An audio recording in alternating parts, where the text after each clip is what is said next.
Kubernetes because one of the toughest, one of the tools that is at the same time which is complex, but at the same time which is very challenging, and especially when we cannot help doing our automation and orchestration without a tool like Kubernetes, we have to learn it. Okay, that is why we have in our paid course as well, we have Kubernetes, 6 or 7 sessions of Kubernetes. We will learn. Kubernetes is a big subject. Okay, and we cannot ignore, we cannot afford to not learn it. Kubernetes itself can take around almost like 1.5 months if I go into too much of details with so much. So Kubernetes has the potential to be one subject for a DevOps course. It is that vast and that very important. But in our paid training, what we cover is the most essentials and the most important part of Kubernetes, without which, even if we try to go to the greater details, it will not be able to end up. So let us carry on with the understanding. First of all, the question rises as to where Kubernetes fits in.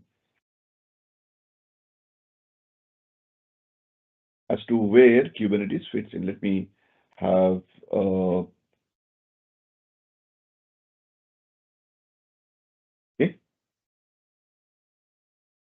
So when we say Kubernetes, it is in this position we see in the operate phase. In the operate phase of the DevOps lifecycle, you know this lifecycle very well of DevOps. Starting from it is like DevOps lifecycle. It is like in a project you say ideation to implementation. In each phase of this software development life cycle, you can use for automation, you can use all these DevOps tools, okay, for each of these phases. And in the operate, after you have deployed your application code, you want to deploy it over Kubernetes orchestration, because there will be a lots of microservices as applications. Microservices applications. And now for, say, there can be hundreds and thousands of microservices applications, small applications, which are independently running without having any loosely coupled applications. So for that to run in a very orchestrated manner, you need to implement Kubernetes in this stage. Along with Terraform, we have covered Terraform, we have covered Ansible. We are now covering Kubernetes as well. And we have also covered Docker, because Kubernetes you need to have some containerization application. So it can be Docker being the most popular. It can be Mesos. It can be Rocket. But if you compare Mesos and Rocket, if you try to compare with Docker, they are minuscules. Okay, so we have learned Docker, we have learned Terraform, Ansible, and thereafter, so this in the operate phase, we provision, these are the DevOps tools. We will provision resources over the cloud, and we will then configure those provision resources using a configuration tool like Ansible, and here we will orchestrate. It is like orchestrate. It is like a huge band of orchestra, many musicians playing the band. Okay, and there is a maestro standing in the middle of hundreds of musicians. Somebody playing guitar, somebody playing your percussions, somebody playing on the flute, somebody playing on saxophone. So many instruments are there. Somebody playing on violin, piano. But there is this conductor who is guiding. So you can think of these musicians, individual musicians, as one and each and one every application. These are all applications. And who is driving who is getting this uh, entire thing working in a synchronized manner?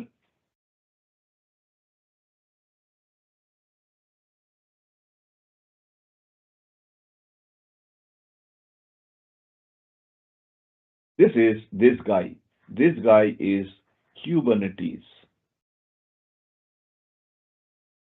Kubernetes, KS, and there are 8 letters. One, two, three, sorry, R, 4, 5, 6, 7, 8. So it is called K8S. So this Kubernetes is the conductor of the entire show, of the entire orchestration of these microservices, the applications. And these applications these are called pods or containers by the name pods.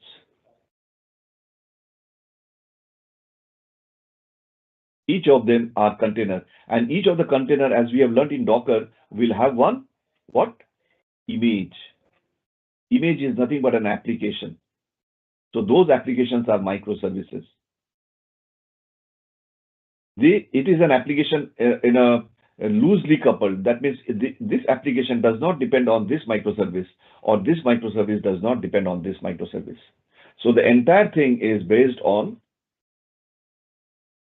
single applications running. Maybe they are interlinked or they are talking to each other, but all the health and everything of this will be maintained by the Kubernetes orchestration. You may ask me any question if you have. So before you you deploy it where? When you provision some infrastructure over the cloud, you configure that infrastructure on the cloud through Ansible, and then you will install and implement Kubernetes orchestration tool over to deploy the hundreds of microservices or your applications has given. Once you do that and they are stable, you go to the monitor phase.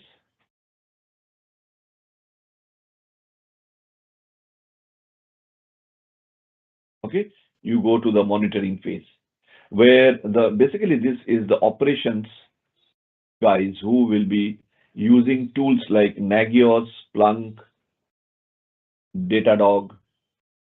Okay, there is also Prometheus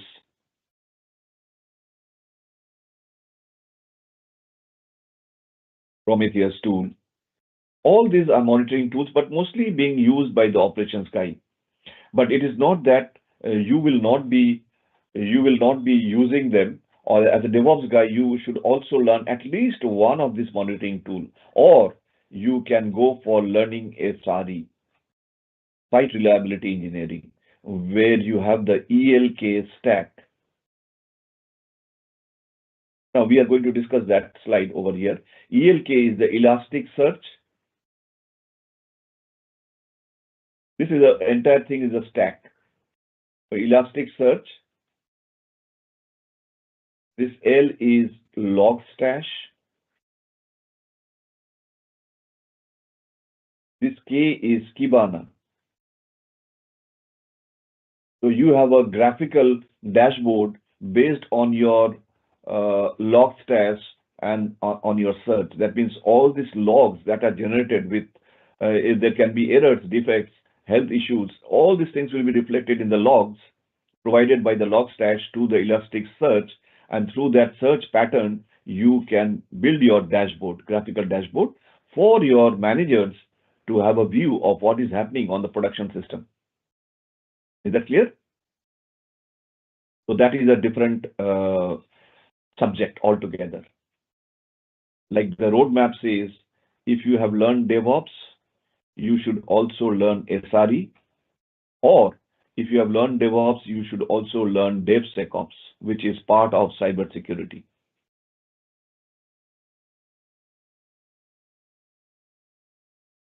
Okay,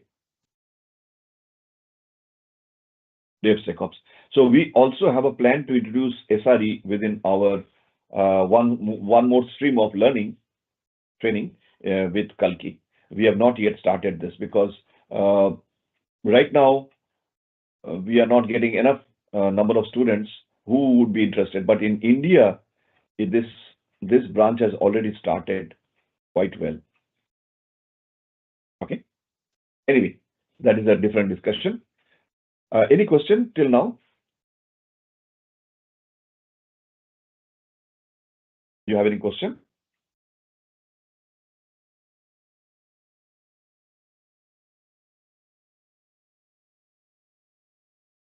Hello? No questions? Are there any people? Let me find out.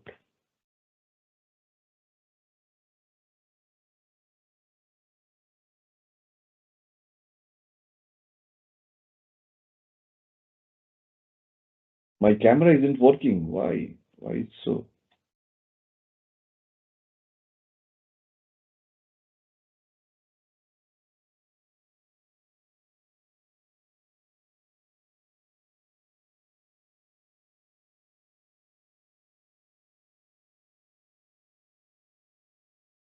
Okay, now it is working. Sometimes I don't know why it is because of the networking stuff. Okay, so what we have is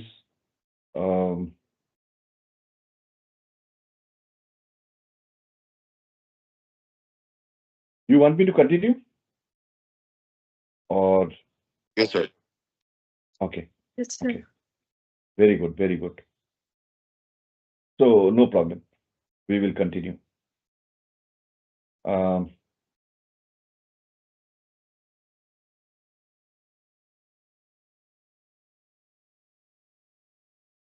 so after this, let us go over to our roadmap, the DevOps journey. Okay. Unless and until we have completed our DevOps course, it will be very, very difficult to go into, in this advanced DevOps, but basically in our paid course, we cover lots of advanced topics in DevOps. It is not fundamentals. Let me erase this. This fundamentals, what we have mentioned over here, is not true. We cover a lot of advanced topics of DevOps. Okay. So after you have learned DevOps, you have completed this, we should encourage you, or you should be motivated to, this Kubernetes course is also included under this paid, because earlier we thought we should make this a separate unit or separate module. But we found that many of the interviewers were interested in understanding whether the candidate knows about Kubernetes. So we have included this Kubernetes course within DevOps course as well. Here we have kept it separate, SRE, as we have said. But there is another path. Suppose you are not interested in learning SRE, you directly wanted to go this path, that is also fine. But you have to do this part. Otherwise, it will be quite difficult if you directly jump over to DevSecOps, which is a part of cybersecurity. It will take a lot of your effort to pick up the subjects, because most of the time it is dealing with the security of the DevOps assets, okay, that we have created in this cycle, in this part. Most of the organizations are matured. They have already implemented DevOps. So the recruiters are looking for people who know DevOps pretty well, not a very fundamental thing. They have to know advanced bit of thing. Basically, they are looking for people who have done the project on DevOps projects. Okay. And if you are doing our paid course, you will be doing a capstone project. And this custom project is coming with one more pipeline. We are now introducing, instead of GitLab, we are introducing from this course onwards, we are introducing Azure DevOps, because it is much in demand nowadays, where you will get also some idea of Azure as a cloud. Though you have done the full knowledge gathering on AWS cloud. But it is good that you learn both of them, this in much more details than this, but yes, you will get some idea when you learn about Azure DevOps as a CI/CD pipeline. Okay, and we are going to do a project along with so many tools of DevOps, along with Kubernetes and Azure DevOps pipeline with Terraform, AWS CLI, Git, Docker, Docker Compose, and all sorts of tools, Terraform, Ansible. So entire project will be done. So once you have a great understanding of that project in our paid course, you will be able to, you will be able to attend any interviews based on your questions or understanding on all these DevOps tools. Once you do that, then you can now shift over to DevSecOps.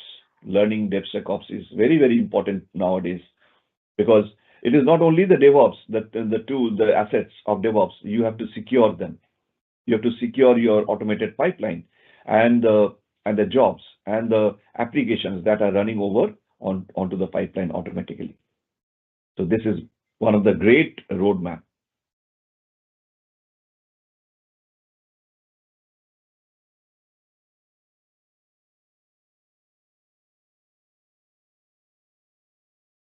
I will not go through it. It is already established fact. What are the top 5 skills in demand, which is starting with Linux, Docker, Bash, Kubernetes, AWS. So this is a survey done by LinkedIn. It is not by Kalkey.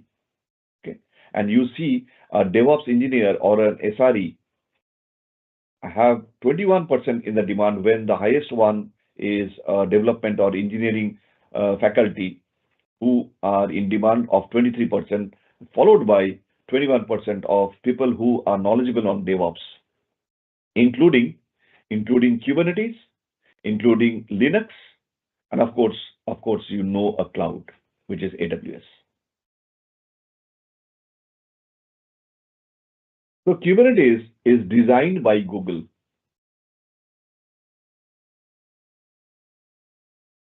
And as you have seen, anything, it is by Google.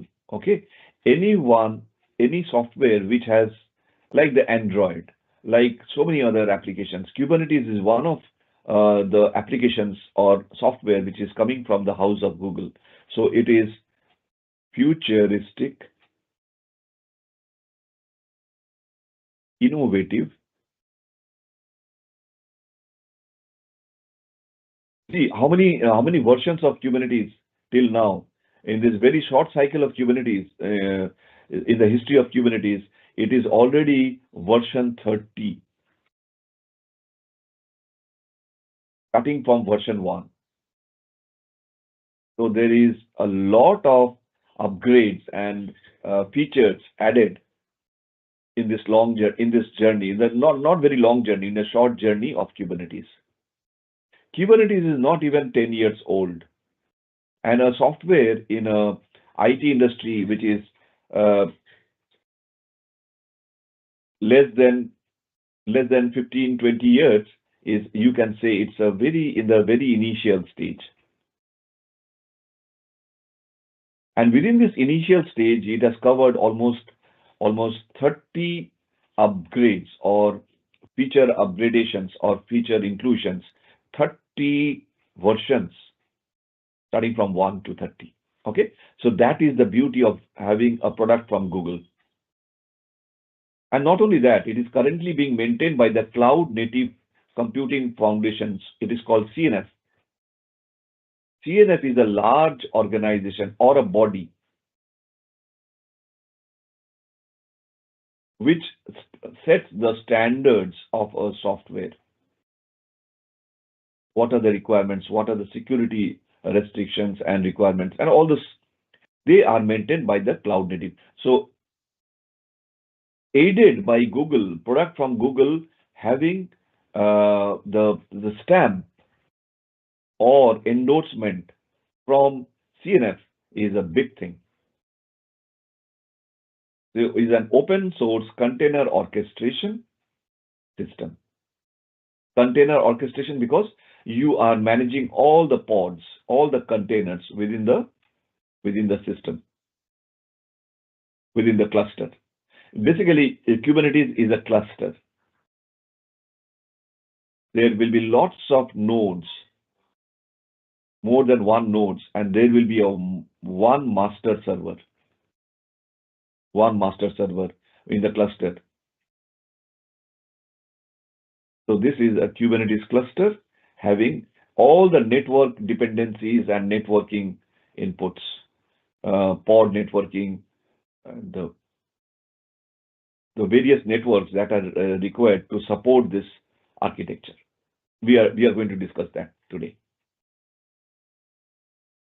Any questions? If you have, please let me know.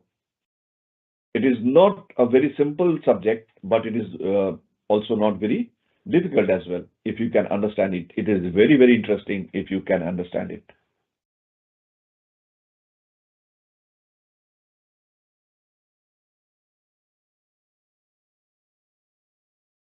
So the question is, why the industry is adopting Kubernetes so fast?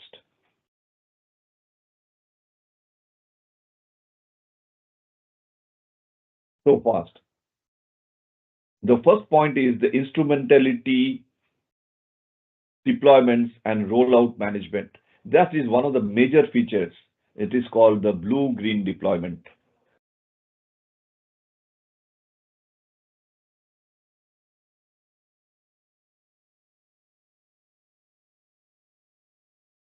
Blue-green deployment.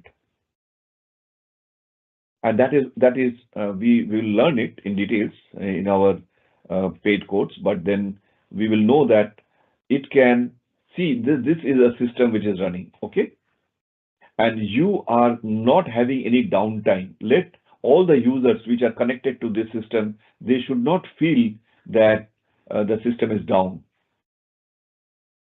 They are all connected through all over the world, from all over the world. Suddenly it should not be taken out, okay? Because there are lots of business that is happening.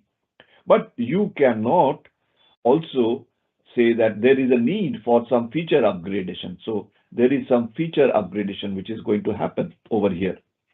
On this is a production box, okay? And you are deploying it. So generally what we used to do is to make the system down. That is called a downtime. We will then, within that downtime window, we will deploy whatever the changes that we are supposed to do, all those feature upgradations and thing. And thereafter, we are going to put them, test it, and if everything is stable, then only we will make this up. After this, we will say it is uptime. We'll make this up. But the downtime window can range from 1 hour to 24 hours. It should not be more than that. And can you imagine if your main application is down for even 1 hour, what is the business loss? The huge business loss. Can you think your Amazon or the eBay site or your Microsoft is down for 1 hour? How much business is going to be lost all over the world? Your Google, your Android system is down. Google is down for 1 hour. Can you imagine? The entire world will come to stop. isn't it? So there is no way you can afford any downtime, not even for a minute, not even for a minute. So what you have to do is to go for some technology which will support your instrumentality deployments and rollout management. If something happens during, see, this is running and gradually it is getting replaced by the other version. Gradually, it is called rolling out. And also, if there is some, because you will do the testing all over into the production on the live system, which is a blue. Our intention is to change the blue to the green. So while you do the blue, the green one, the current green one, the system which is running is still running. You are gradually replacing it with the blue one, which is turning into a green. So you have upgraded a version 1.0 to version 2.0 without having any downtime. Okay? That is because you have deployments. The manifest, you can deploy it with the manifest, the desire. It is called manifest files. Manifest files. Okay? You do that. You desire what you want to, and you can manifest that desire over into in the deployment manifest file. The resource bin packing. While you deploy, you can also, while you are doing the deployment, you can also specify the auto scaling part as well. So you will say that these are the minimum requirements of CPU and the memory for the containers. Basically, in the deployment, you are deploying the containers. You are creating the pods. Pods are nothing but the containers. You are deploying the pods. And during creation of the pods, you will specify what is the requirement of resources that will be consumed. Resources, CES, resources that will be consumed by the individual containers. If and when the pod will exhaust this thing, the CPU and the memory, there can be a horizontal or a vertical scaling. That will all be maintained by the Kubernetes orchestration tool. So automatically, you do not need to take care of this. You just have to mention what is the minimum amount of resources that is required for your pods to be done through the deployment manifest file. So because of this, you will come to the next phase, the next feature, which is the inbuilt service discovery and auto scaling. See, when you deploy hundreds and thousands of pods or containers or microservices, it becomes immensely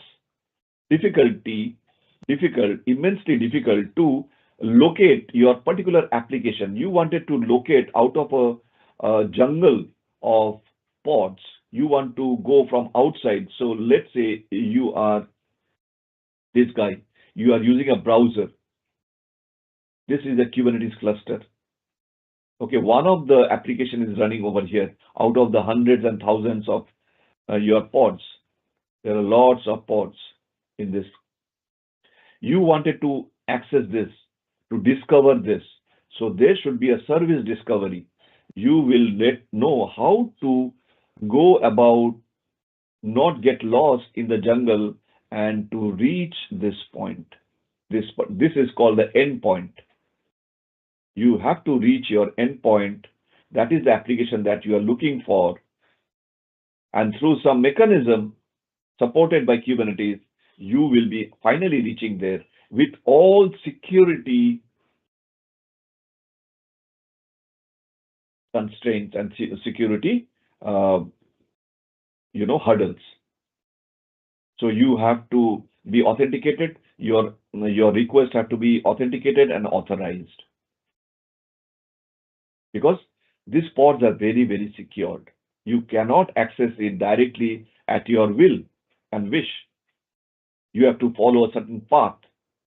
And all these things are determined by Kubernetes objects. It can work with the heterogeneous clusters as well.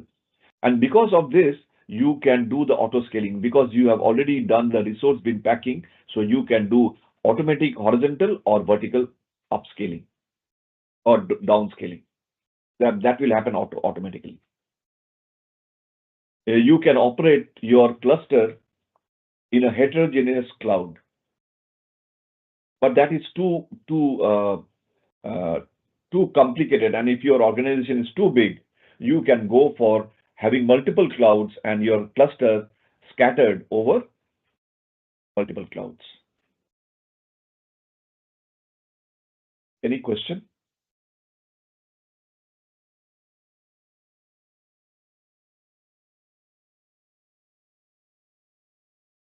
Persistent storage. When we learned about Docker, we have seen that the containers created by Docker, this is a container, okay? This is a container, and there will be an application within that container, which is called the image within a container, making the container able to run that image. Okay. Now this container is ephemeral. What is ephemeral? We have discussed that. What is usually, what do we mean by ephemeral? It is temporary. It is temporary.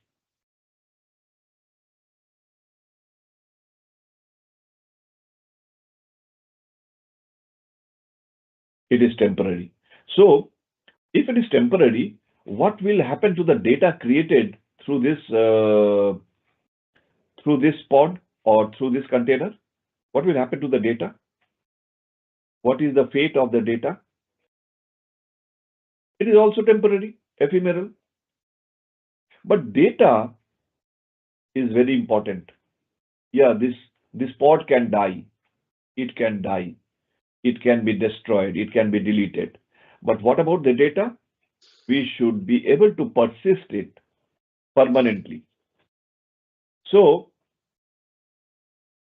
Docker produces a concept called volumes, Docker volumes, through which Docker can store the data produced from this container into the volumes. But those volumes are having a little bit of constraint, a feature constraint. It is not that vast. It does not have that many features or capability like the persistent storage of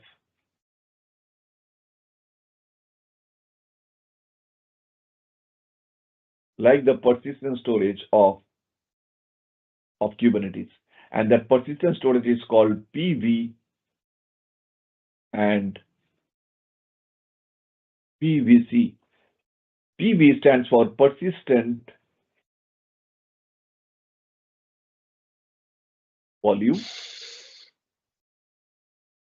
and PVC is, this is PV, and the PVC is, anyone? Anyone? What is C?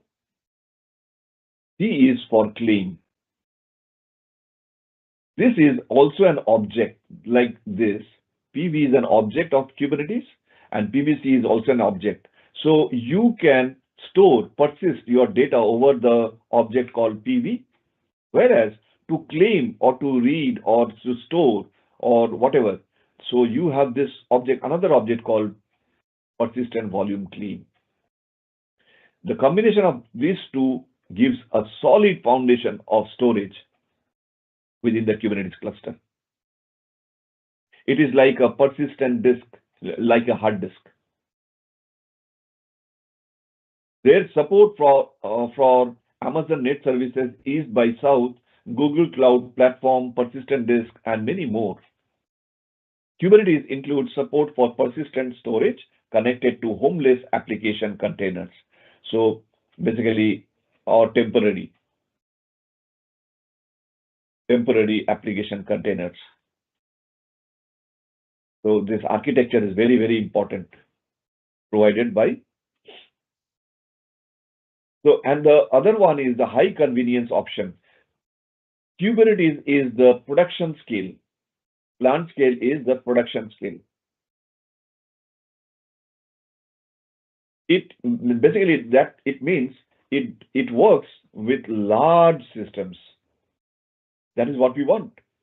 Most of the organizations, whether it is a small organization or a medium organization or a large organization, they will require for future expansion, they will need some production class tool, enterprise level, enterprise level, okay, enterprise level.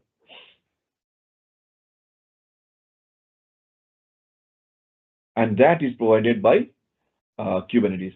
Kubernetes is a plant scale. This needs special attention to high availability options. That means this production means the system should be available 24/7, all the 365 days. So can you imagine that your server should not be down for a single minute? It has to keep on running for all these parameters. So the thing which will be there, which is running that server or that system, should also be enterprise class, production class. It should be highly available. And options like multi-master, so you can have a cluster of single master and several nodes, or you can have multiple masters in the same cluster with nodes.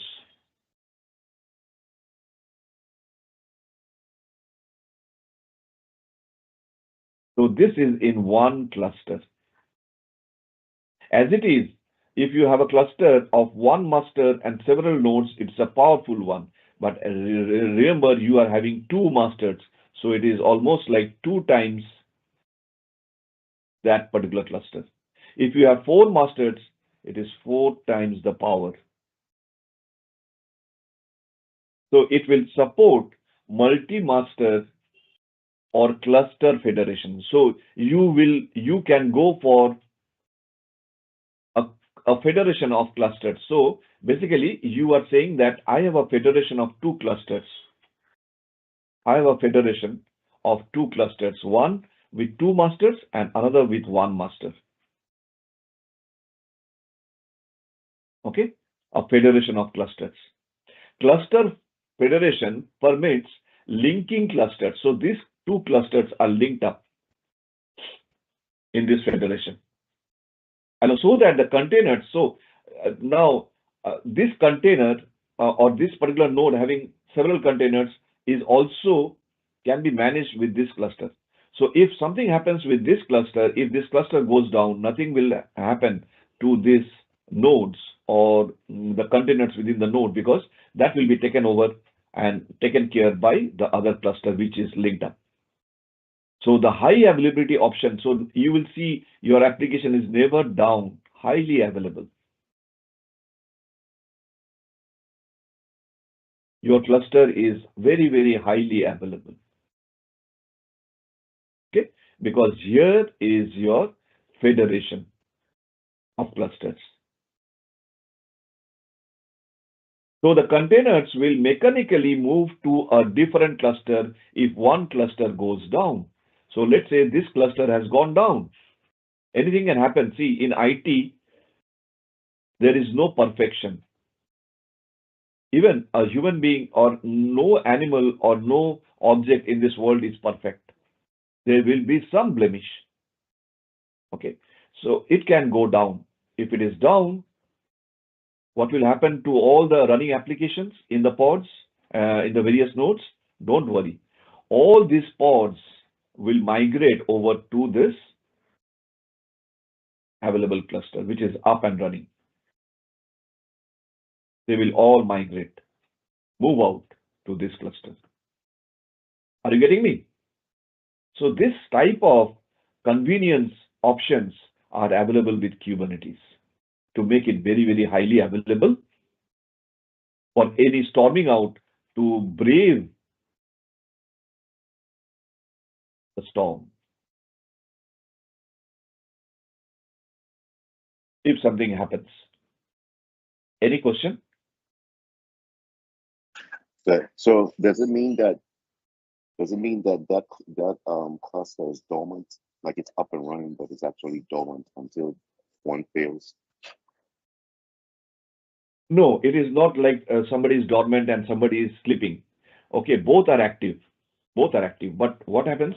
Both are running. This is running. This is also running. There are several, you have distributed your pods, your applications over two clusters. That's fine. This cluster is having one master and several nodes. This cluster is having two masters and several nodes. Okay. But suddenly something has happened. This cluster is down. That does not mean that this was sleeping. These have several other applications. They were running. But what will happen to these things will be automatically there will be a migration. That is how it is configured. Okay, you can do it with Kubernetes. And not only that, these two clusters can be in two different regions of the cloud. Let's say this cluster is in in Mumbai, and this is in Ohio. But they are forming sort of it's a hybrid cluster, but they are linked up. They know each other because they are part of the same application or the same architecture infrastructure. Okay, so if the Mumbai cluster goes down, all the applications which were running on the various nodes will migrate over to this Ohio automatically. Till the time this gets an auto recovery and brings up. So once it is brought up, automatically they will again be back to the old position. It will go back. Such that the requests coming to this are not failing. Because then it will be, the request will be directed to this. This will be redirected. All the requests that were coming to this cluster will now be redirected to the Ohio cluster. This takes a lot of configuration things, but this will be supported by Kubernetes. Did I answer your question? Yes, sir.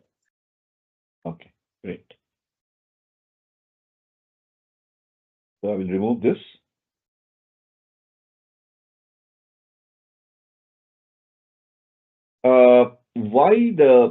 Why Kubernetes have been adopted in this industry is in the industry of many organizations have adopted Kubernetes because of the 7 use cases. I will not go into details, but I will just highlight the one of this being simple app.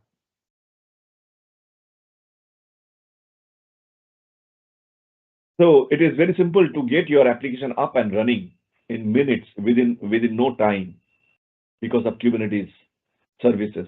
You can make your applications deploy over a Kubernetes cluster very simply. And Kubernetes supports microservices, and the world has moved to applications which are microservice based. It is actually meant for Kubernetes is meant for microservices application, orchestrating complicated applications or apps based on microservice architecture. Microservice architecture has 12 rules to follow. You cannot say that this particular application is a microservice application. It has to pass all the 12 rules. Then only you say it is qualified as a microservice application. There are 12 rules. Okay. Whatever it is, it will be supported over Kubernetes cluster. That is the big advantage. Lift and shift. Lift and shift is another technology which is like plug and play. Nowadays, everything is like plug and play. It becomes very simple to plug and play. You create some application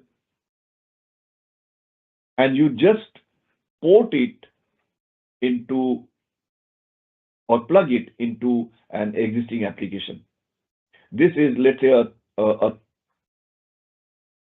an application tool, and this is an application.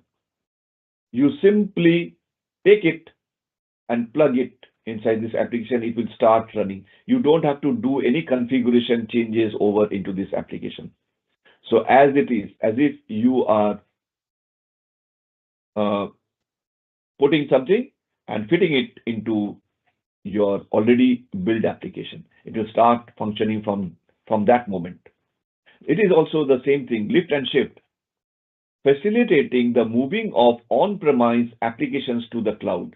So your company has their own data centers where large servers will be there hosting applications.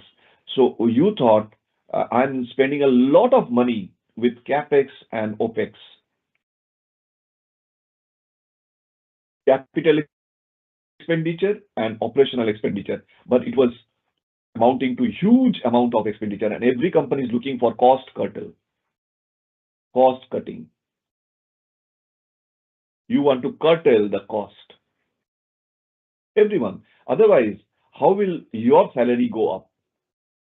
If the company cannot contain the cost, unnecessary cost, you are not going to grow, because the more cost effective your operations are, the more is you will grow in that company, because you will get promoted, you will get hike in your salary, because whatever the cost cutting happened over here will be distributed to the employees.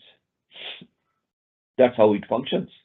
So when you wanted to shift from your data centers to the cloud, you migrate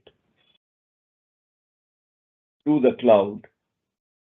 You can use Kubernetes, facilitating the movement from the on-premise to the cloud by using the lift and shift technology. You lift it from on-premise and shift it to the cloud.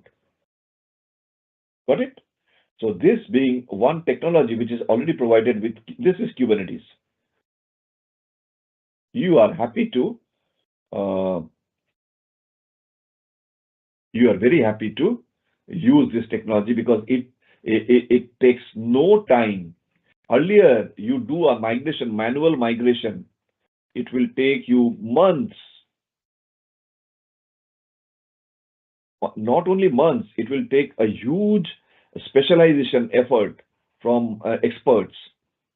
And because they are experts, you have to spend a lot of money for the migration. Whereas nowadays, you use the technology of cloud and the technology of Kubernetes, and in combination, you can put your on-premise applications over onto the cloud in no time and with the least of effort. So spending a very, very less amount of money if you want to do that. Got it? And as I told you, this is supported by CNF. So Kubernetes is very, very solid, and it goes by the industry standard. Okay. It helps in deploy the AI-based applications faster on a Kubernetes architecture, because it can deploy the AI-based application, so you can bet on the heavy computing that is supported on a Kubernetes cluster, on a Kubernetes architecture. And of course, you can migrate or you can deploy your entire CI/CD pipeline over onto Kubernetes. And that is the project that we are going to do in our capstone project that we do in our DevOps, Azure DevOps. If this is an Azure DevOps, we will do, this is a pipeline. We will do our capstone project where you will see that Terraform will build this cluster automatically through some scripts. Okay, and on that you will deploy the applications automatically. So we will do the CI/CD very nicely over a Kubernetes cluster automatically. So these are the 7 use cases because of which the industry has heavily adopted Kubernetes. Are you getting me? Any question?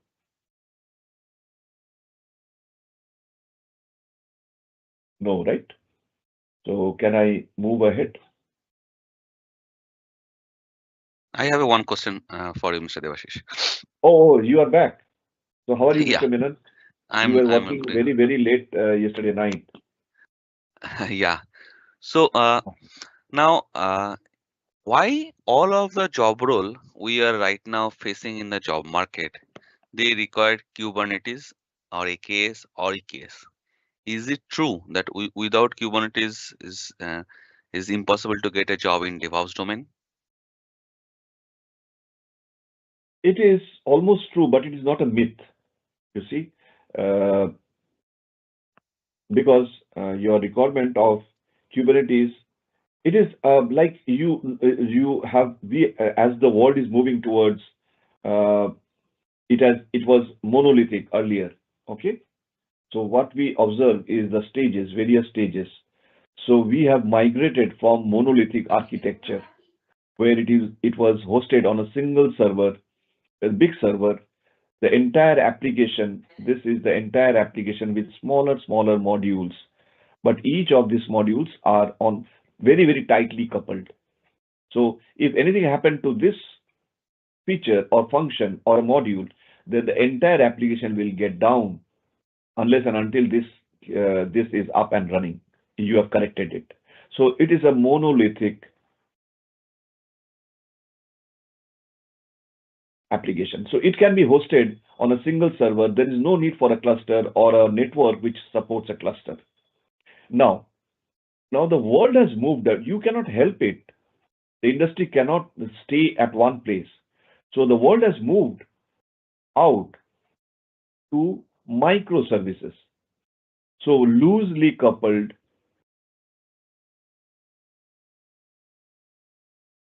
applications, apps, or microservices.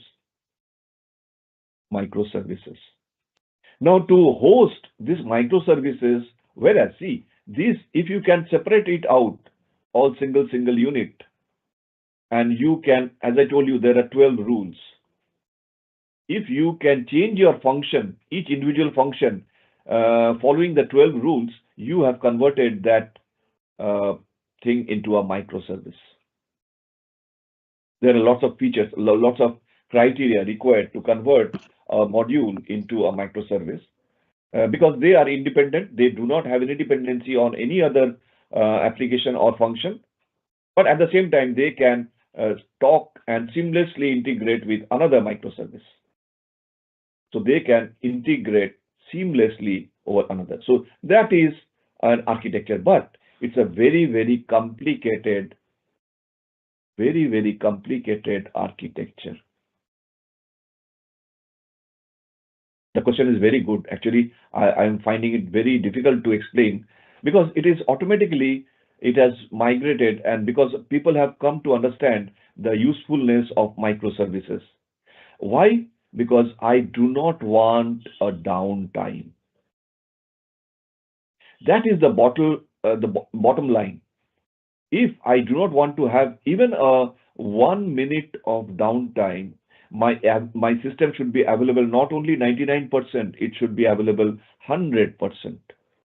If that means a lot, the difference of 1% means a lot to most of the companies. That difference makes whether the company is profitable, whether the company is doing a good business, or the company is moderate, and they can suffer losses at times.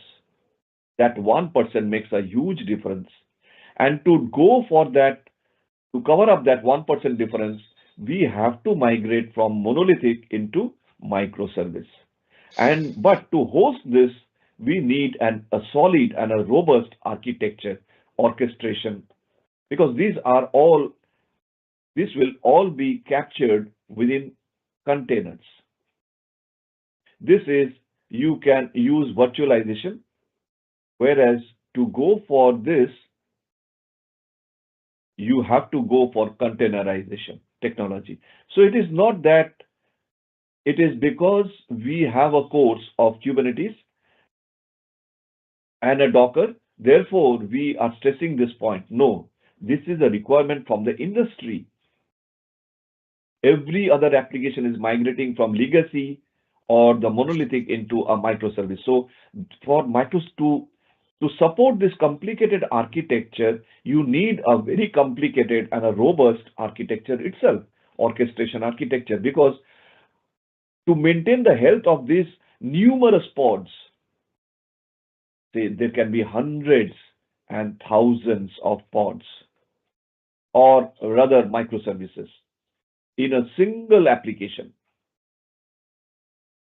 Okay, that's a very complicated, and you do not, you cannot manually monitor which pod out of the 1,000 pod, which pod has gone wrong. It is absolutely impossible manually, or to develop a software which can take care of the health of each and individual pod and monitor real time what is happening, what is the health, whether the pod is able to cope with that, with the load or the load of the requests that is coming in and accessing that application, whether it is capable enough or whether it needs an auto scaling, how automatically on the runtime it will understand. So it has given all this responsibility to this tool to manage this thing. So Kubernetes does 90% of those monitoring and the correction and the auto scaling and the auto replacement of the replicas. All these things are done by Kubernetes. You do not need to. You just have to implement it correctly. That's all. And you need to know the technology to deploy these microservices over onto the Kubernetes. So whether I like it or not, industry says that my applications are going to get transformed into a microservice-based application. So I would need a platform to host those microservices. And what is better than Kubernetes? So we cannot deny that need or the demand of the industry. Therefore, in our course, we have given a lot of importance to, because earlier, say almost 2 years back, we were not going through Kubernetes as a part of a module in our course. But because of the times, in the last 2 years, the demand, we have seen our students complaining that, okay, sir, we are going to interview, but they are asking most of the questions on Kubernetes, because that is the trend. I am going to recruit you. I am giving a lot of salary to you, but you do not even know basic fundamentals of Kubernetes is not acceptable. So I will not be able to recruit you. That is the basic demand. We have to go by the industry demands, industry standards, industry requirement. And based on Kubernetes, there are many other tools which has come into operation, like GitOps. GitOps is another stream of DevOps, but entirely based on Kubernetes. Then Argo CD.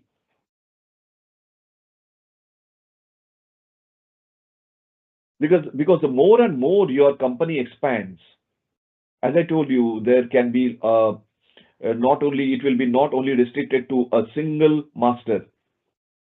It will be now 2 or 3 or 4 masters. So that means your company has expanded your application, because the more and more customers are coming into the domain of that company, in the realm of the company. So your company is facing a lot of architectural need to expand the platform. And also in an extreme case, when one cluster is not enough to handle the request, you are going for multiple clusters. And also, Now, It are makes, these will these multiple clusters be duplicates of the same? sorry, again, is it Selassie? Yeah. Will the second cluster be a duplicate of the first? No, no, no, no. This is, it is a unique one means in the requirement, because that is a cluster. It is not that this has been replicated. No replication. You have built this cluster because you wanted to. The entire application is getting hosted onto two clusters. That is the need, because your now there are, initially when you started there were 10,000 customers. Now your expansion, you have expanded your business, and now it is almost 10 million customers you have all over the world. So will that single cluster with one master be able to handle? Then you expanded it to two master, three master, four master, but still it is not being able to handle the requests or the load. To distribute the load, you created another unique cluster. It is not a replacement. It is a support. It complements. These are complementing each other. So if something request is hitting this cluster, and if Kubernetes finds that this request needs to be diverted to this cluster, it will do. It will do.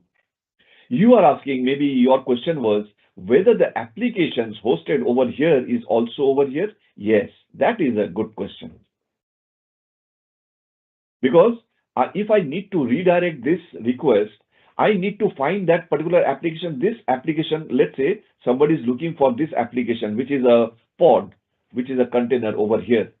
Okay, this should also be available. The same application should be also available. This is a replica. You can say this is replica 1, replica 2 of the same application.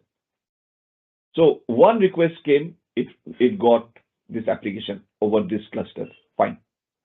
At the same time, another request came to access the same application, but Kubernetes found that the health of this is too much. This cluster is too busy. To give a better user experience of latency and all those stuff, so that there is no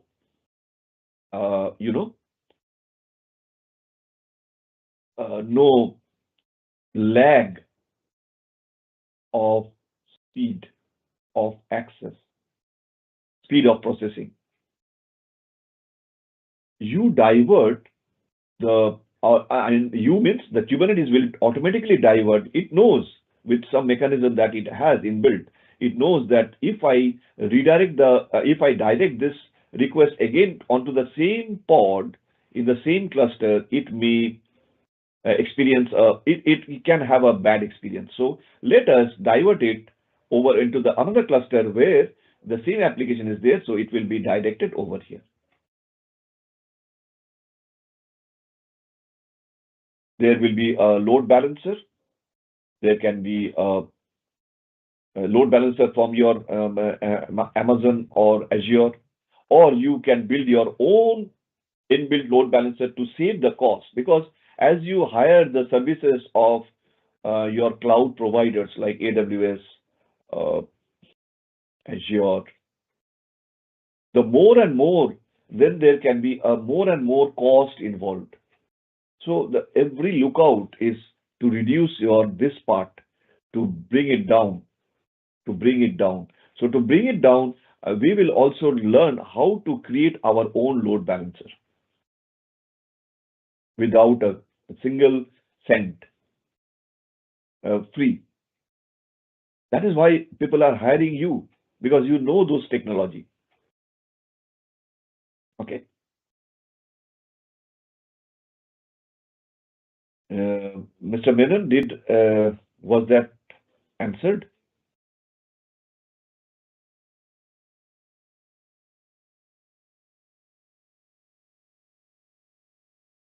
Your question? Did I address your question correctly? Why there is a lot of importance for Kubernetes, learning Kubernetes?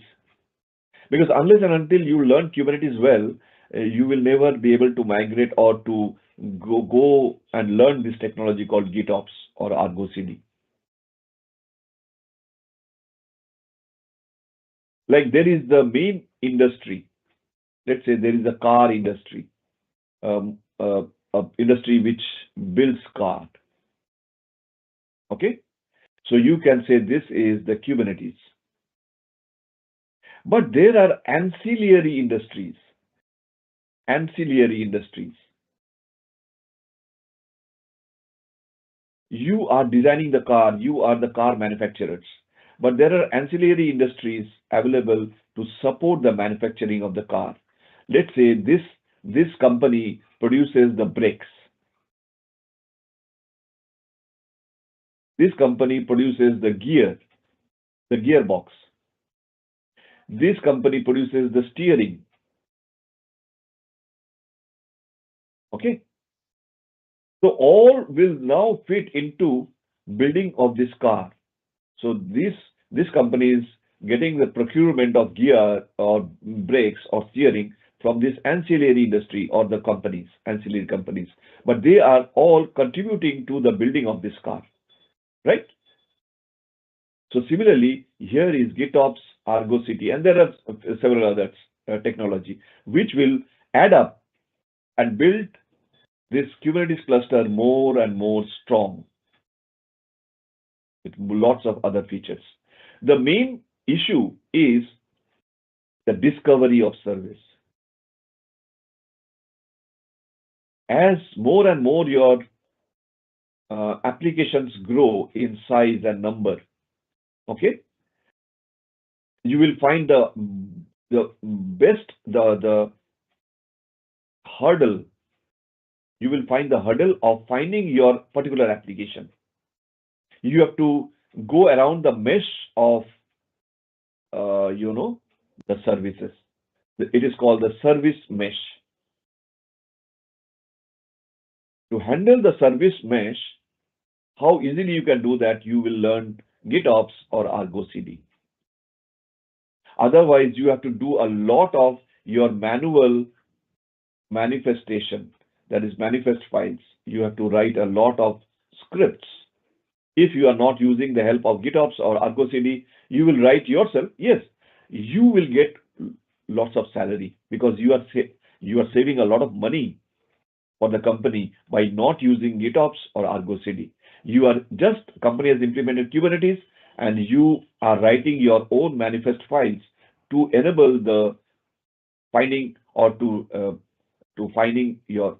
discover the service, to help discover the service or discover the endpoints, to reach the endpoints. How fast, because the performance is very important.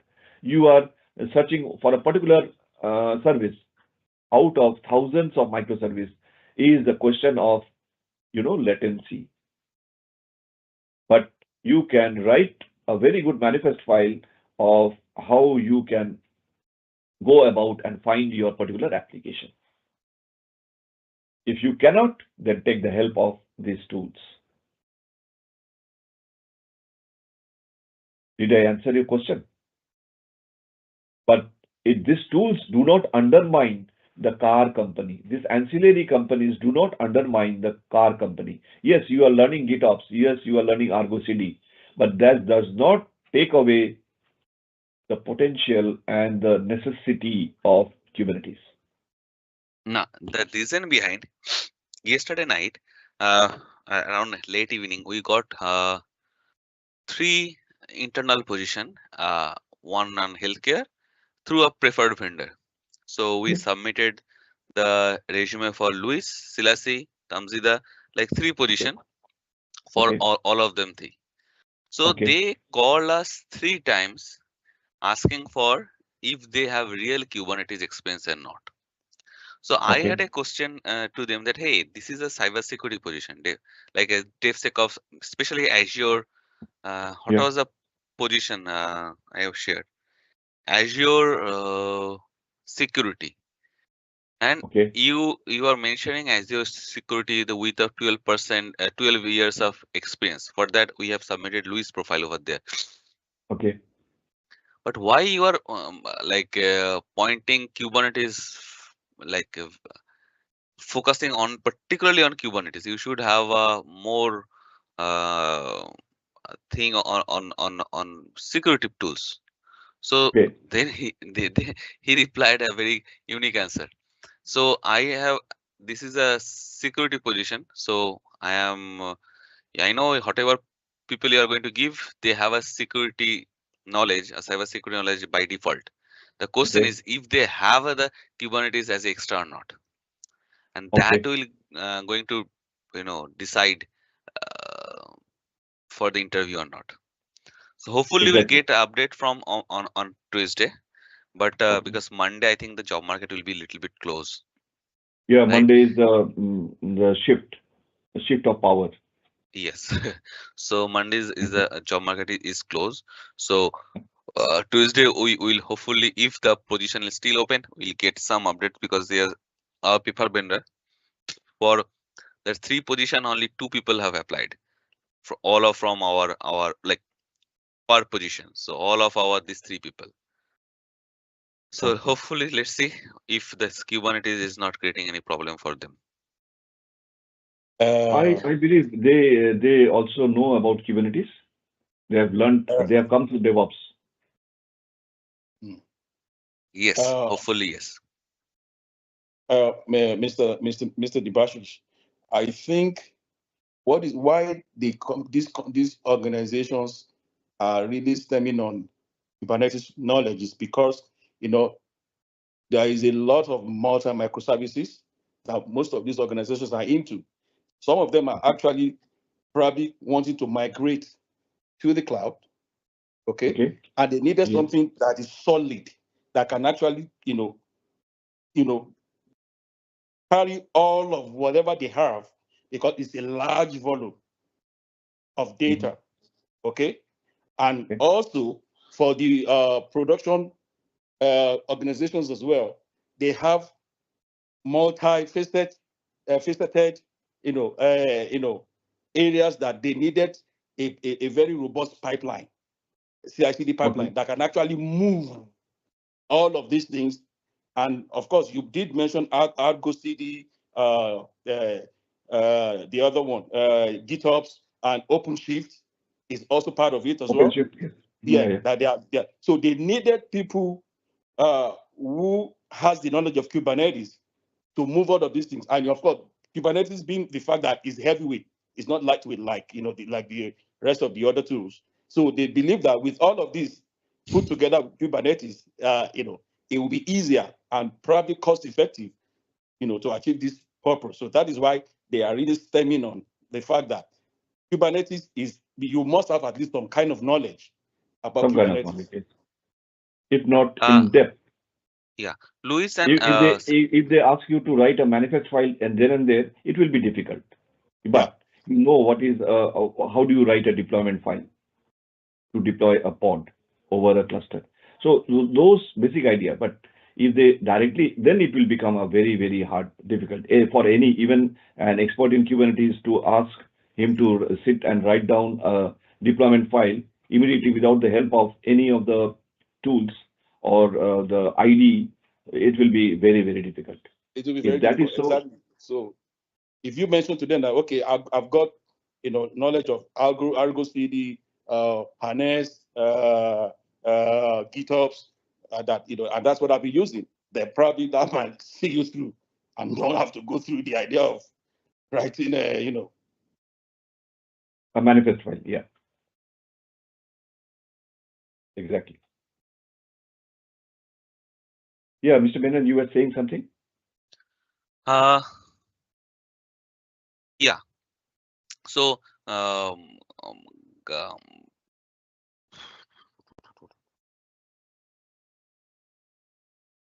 Selassie and Luis, I have sent you one message yesterday night. Please reply me back with those all the documents in zip file as soon as you can. Yeah. Can you send your okay, I'll email so check. that I can send it to her? Yeah, they needs Okay, the documentation. What'd you say? okay. they need their documents. I Yeah, I will yeah. call you. I'm not going to interrupt this class. I will Okay, call you separately. okay. Yeah, yeah. I'm here to receive it, sir. Oh, okay. Just send it to me now. Don't let us divide class. I will go ahead.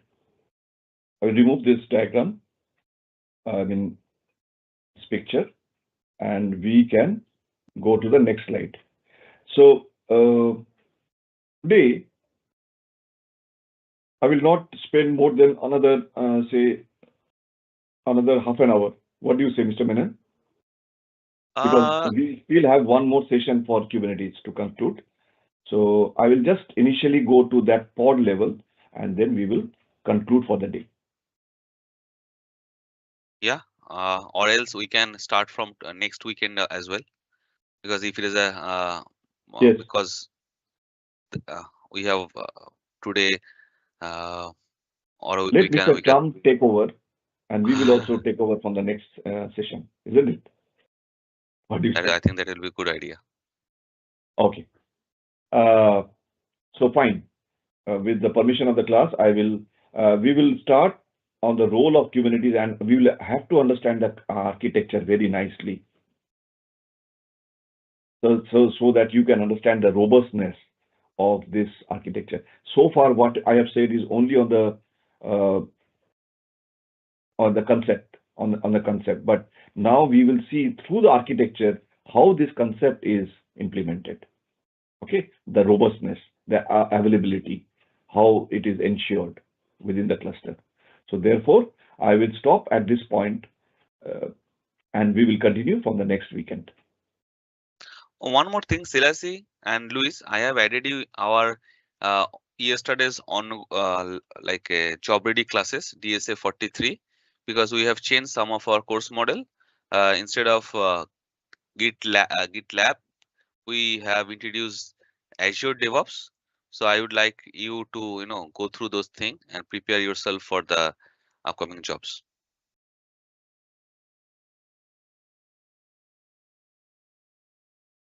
Okay, sir.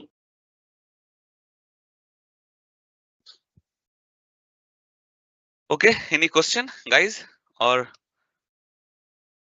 because our cybersecurity free session is ended, we are planning to. We have a little dilemma. Either we are going to start a fresh cybersecurity from Feb, or we are going to squeeze our data science AI internship program for in these 4 weeks. Meanwhile, our DevOps, I think we do have one more session left. That will be next weekend, and then we'll take 2 weeks break, and then we're going to start a fresh one from I think February 2nd week, the fresh batch. Our cybersecurity and DevOps job retraining has started yesterday, so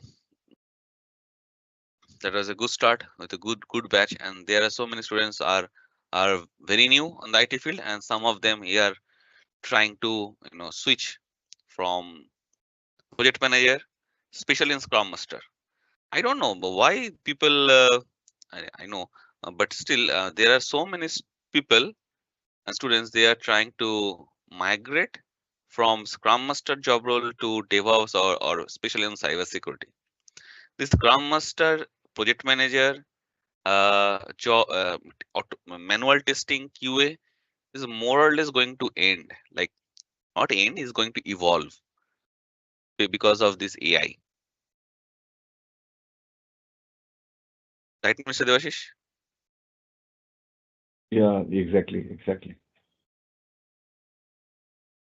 No, basically what I also feel is the recruiters or the industry is looking for, even if it is a project manager management role, they are looking for technical project managers who can talk about technology.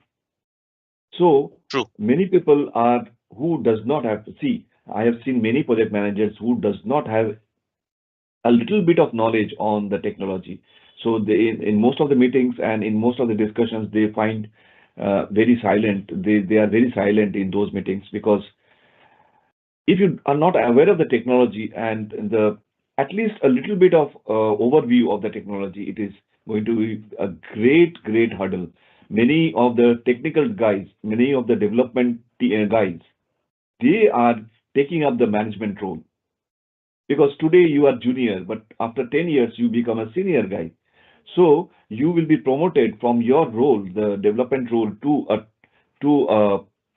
a technical manager role or a technical functional lead or a tech lead. Okay, and also this thing. So it is always between the two project managers, one who is technical and the other one who is non-technical, but he's a good project manager. Project management wise, he has got a lot of experience and got a lot of things. But today, he finds it very difficult to compete with a guy coming from a technical background who has promoted himself as a project manager. It will be quite difficult to survive in the market. Many scrum masters, many project managers are now coming into technicalities to learn the tools. Uh, that is, I think, one of the requirements. That is the Yes, requirement true. most of the project managers are facing. Okay, guys, if you have any question, feel free to ask, or else today we can close today's session.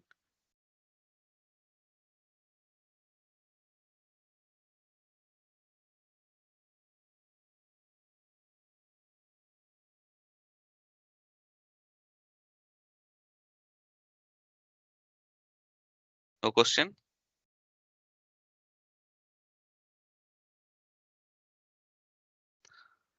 Okay, then. Thank you, everyone. Have a great rest of your weekend.